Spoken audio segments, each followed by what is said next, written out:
Assalamualaikum warahmatullahi wabarakatuh. Wilujeng siang sadayana.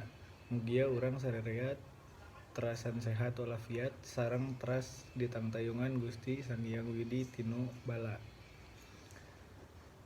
Bawara kanggo sadayana kumargi ayeuna nuju usum pandemi virus anu ngabahayakeun nyaeta virus corona.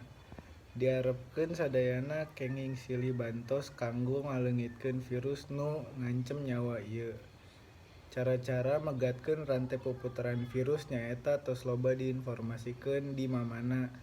Bilih baraya harilap abi ingetan deui dinu video ieu. Cara nu kahiji nyaeta sabisana tong kaluar bumi. Tong waka lalampahan ka ditu ka dieu komo ka jauh. Bilih aya virus nu teu sangaja kabawa dinu babawaan urang di jalan. Nu kadua, sing wawasuh panangan sing sering.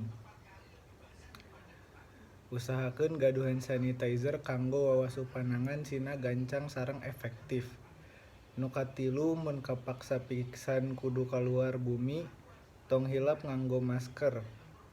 Kumargi masker NH nuju langka kulantaran dipake ku nu leuwih priyogi, arurang make masker kain oge teu nanaon.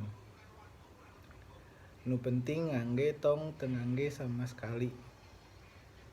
Nu terakhir upami di luar bumi kedah rada jajauhan tong deukeut-deukeut tong pacekel-cekel.